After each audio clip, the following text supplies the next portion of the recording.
Hai, selamat datang kembali di Nonton Lagi Channel. Bagaimana nih kabar kalian? Semoga baik-baik saja ya. Di episode kali ini kita akan membuktikan bahwa Mrs. Puff dalam serial SpongeBob adalah kriminal. Bersiaplah.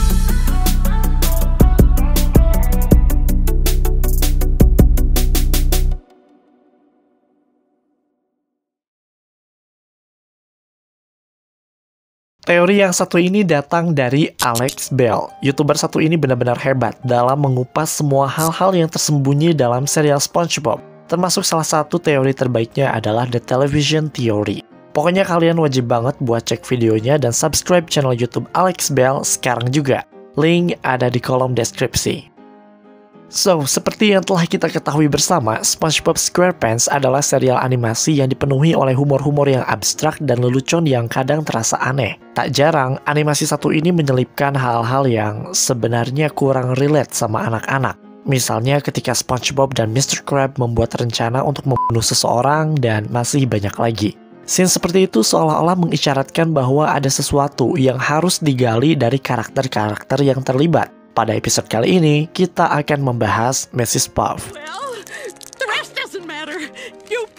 Mrs. Puff adalah seekor ikan buntal yang bekerja sebagai guru mengemudi di Bikini Bottom. Sepertinya dia telah meluluskan banyak orang di sekolahnya kecuali satu, SpongeBob SquarePants. Cuma SpongeBob doang nih yang gak lulus-lulus. Setiap ada peluang untuk lulus, dia selalu mengacaukannya. Saat mengemudi, SpongeBob selalu menghancurkan benda yang ada di sekitarnya, dan biasanya kehancuran ini menyebabkan Mrs. Puff selaku gurunya masuk penjara. Walaupun sebenarnya ini bukan kesalahan dia sih. Walaupun sering dipanggil dengan sebutan Mrs., dia adalah ikan yang single. Dia tidak memiliki pasangan alias tidak menikah. Dalam episode 36 season 2 berjudul Krusty Love, kita pernah sekali bertemu dengan suami Mrs. Puff. Namun sayang, ternyata dia tidak bernasib baik. Dia ditangkap oleh manusia dan dijadikan hiasan lampu di daratan.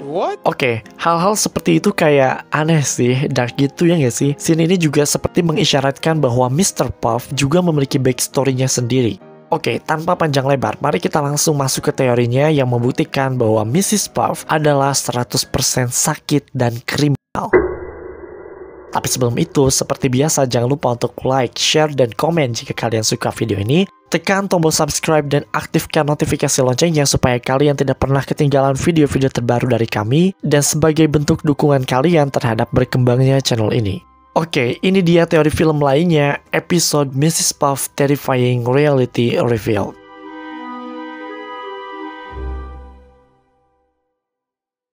Mari kita mulai teori ini dengan episode 10 season 2 berjudul No Free Rides.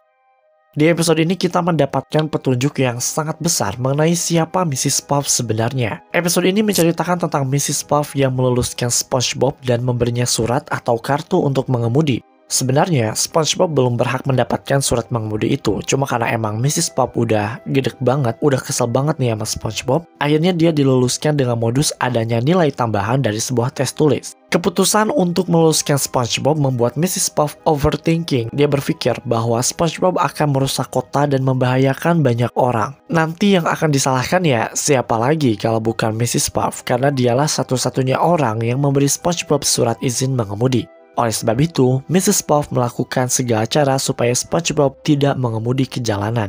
Di salah satu scene ketika dia menyadari bahwa apa yang dilakukannya adalah sebuah kesalahan, ada satu dialog yang cukup aneh. Coba kalian perhatikan. What have I done? Everyone will know that I let him slide through school. I'll have to move to a new city, start a new boarding school with a new name. No, not again. I've got to end this thing before it begins. Dia bilang dia harus pindah ke kota lain dengan membuat identitas yang baru lagi, membuat sekolah mengemudi yang baru, namun dia menolak. Mrs. Puff menegaskan bahwa hal itu tidak akan terjadi lagi. Jadi intinya dia tidak akan melakukan hal-hal seperti itu lagi. Kata "lagi" dalam dialog tersebut mengindikasikan bahwa Mrs. Puff pernah melakukan hal tersebut sebelumnya. Artinya ada kemungkinan bahwa Mrs. Puff bukan asli penduduk Bikini Bottom. Dia berasal dari kota lain dan mungkin nama Puff sendiri bukanlah nama aslinya.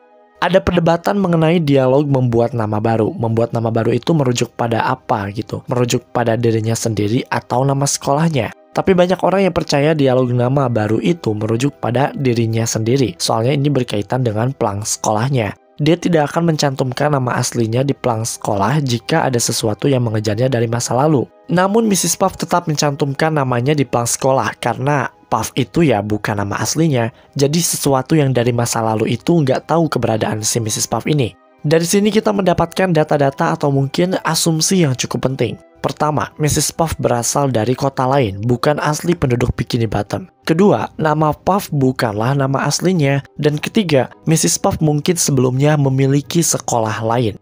Untuk poin ketiga ini, didasarkan juga pada dialog dalam episode Doing Time. Pada episode ini ada salah satu flashback yang mengindikasikan bahwa Mrs. Puff dulunya mengajar di sekolah mengemudi lain. Dia berkata, dengan dibukanya sekolah mengemudi yang baru, saya berjanji selama murid itu mau belajar, saya tidak akan menyerah. With the opening of my new boating school, I pledge that as long as a student is willing to learn, I shall never give up. Dalam dialog ini, kita mendapatkan dua petunjuk. Pertama, kata baru di sana mengisyaratkan bahwa Mrs. Puff dulu pernah mengajar di sekolah lain. Oke, sekarang kita asumsikan bahwa ini bukanlah sekolah mengemudi pertamanya. Kedua, dialog tersebut terdengar seperti sebuah janji atau sumpah. Mungkin alasan kenapa dia berjanji seperti itu sekarang di sekolah barunya, karena dulu di sekolah lamanya, dia pernah menyerah pada salah seorang murid. Dimana murid tersebut tuh emang kayak SpongeBob, gak lulus-lulus gitu, dan prematurely memberinya surat izin mengemudi. Dan akhirnya kota pun kacau. Mrs. Puff menjadi buronan, kemudian ia kabur ke Bikini Bottom dan langsung memulai hidup baru. Dia berjanji tidak akan membuat kesalahan yang sama lagi.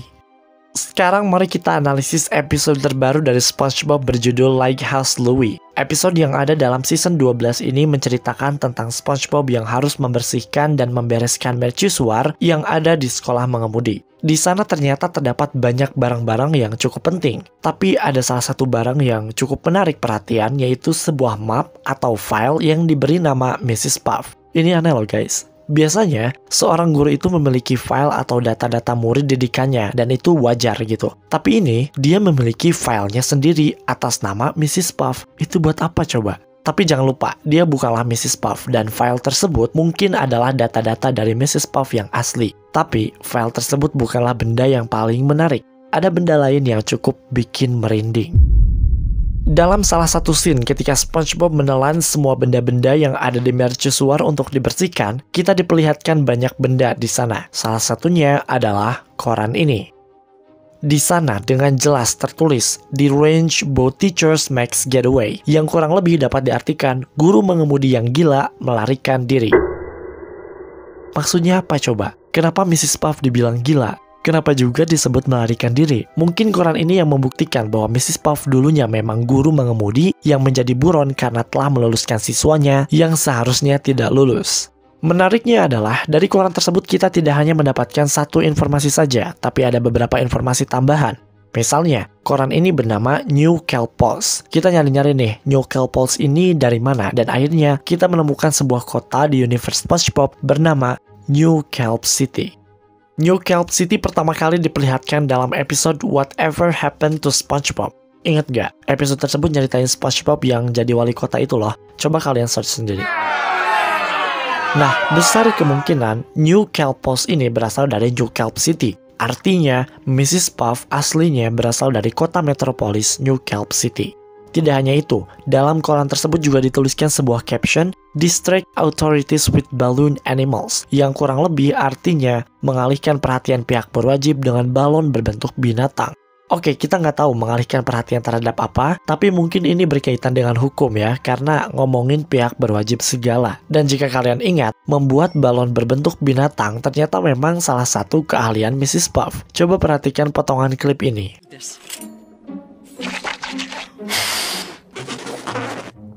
Yeah. Jadi, ketika Mrs. Puff mencoba untuk melarikan diri, dia selalu meninggalkan balon berbentuk binatang untuk mengalihkan perhatian pihak berwajib. Kami meyakini bahwa ini bukanlah hal random semata. Mereka punya alasan untuk semuanya. Dan yang paling bikin merinding dari semua yang ada di koran tersebut adalah foto dari Mrs. Puff. Coba kalian ingat-ingat. Pernah lihat foto itu nggak? Nggak pernah. Tidak, kalian lupa. Kalian pernah melihat foto tersebut. Masih dari episode No Free Rides. Ketika Mrs. Puff overthinking akan keputusannya meluluskan SpongeBob, itu ada sebuah bayangan berupa tayangan televisi yang memperlihatkan seorang reporter ikan yang menyebutkan bahwa lokal konsensus menyalahkan guru mengemudi yang egois atas kekacauan yang ada di kota. That's it. Scene tersebut bukanlah imajinasi atas overthinkingnya Mrs. Puff, tapi sebenarnya adalah ingatan Mrs. Puff dulu di New Kelp City karena telah meluluskan seorang murid yang seharusnya tidak lulus. Jadi itu adalah kejadian nyata. Di sini kita bisa mengambil kesimpulan, Mrs. Puff terbukti memang sedang berada dalam pengejaran dari masa lalunya. Dia memalsukan identitas dan dia adalah seorang buronan. Oke, ini belum seberapa. Bersiaplah untuk mengetahui bagian paling gelap dari Mrs. Puff.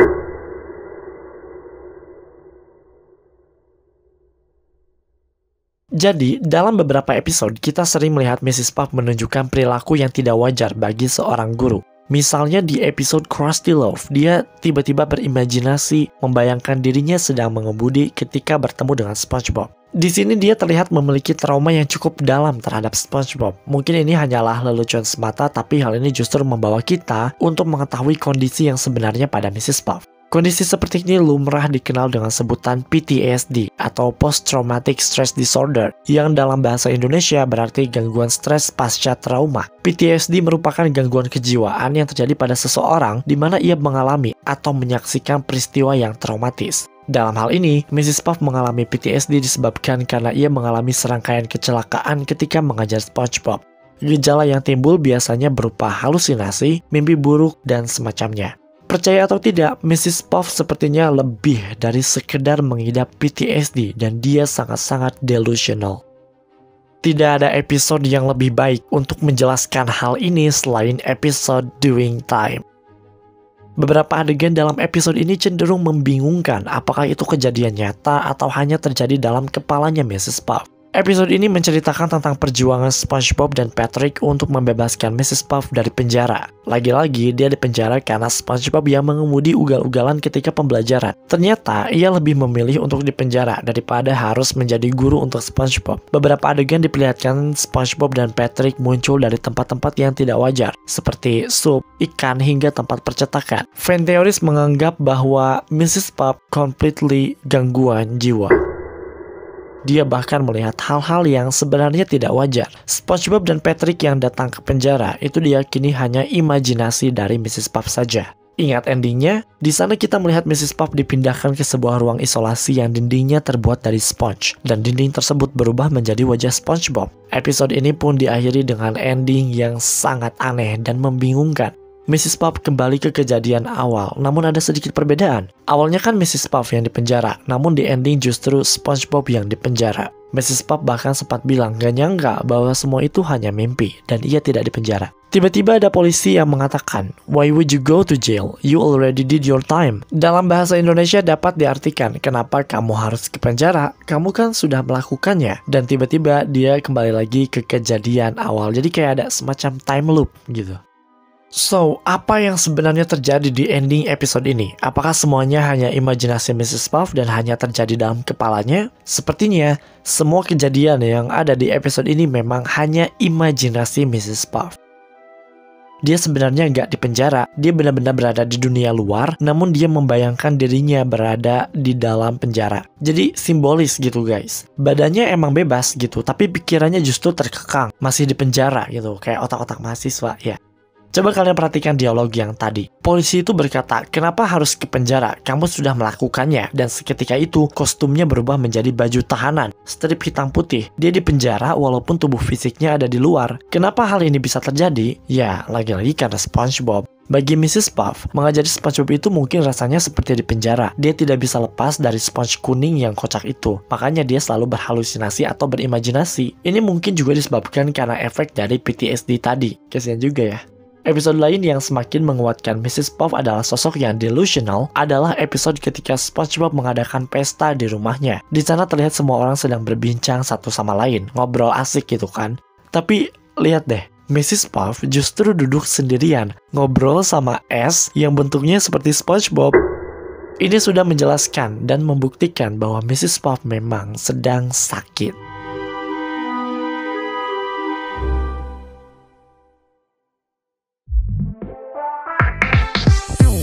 Oke guys, itu dia teori gelap film lainnya, episode Mrs. Puff Terrifying Reality Reveal. Cukup kompleks ya. Tapi kami penasaran gimana pendapat kalian? Apakah kalian percaya dengan teori ini? Kami sarankan untuk menonton video aslinya karya Alex Bell. Link ada di deskripsi. Terima kasih karena telah menonton video ini hingga akhir. Jangan lupa untuk like, share, dan komen jika kalian suka dengan video ini. Tekan tombol subscribe dan aktifkan notifikasi loncengnya supaya kalian tidak pernah ketinggalan video-video terbaru dari kami dan sebagai bentuk dukungan kalian terhadap berkembangnya channel ini. Mari terhubung lebih dekat dengan cara follow kami di Instagram di @nontonlagi untuk mendapatkan update terbaru dari kami. Dan jangan lupa, Creepy Crime Case kini hadir di Nonton Lagi Podcast hanya di Spotify. Sampai jumpa di episode Nonton Lagi channel berikutnya.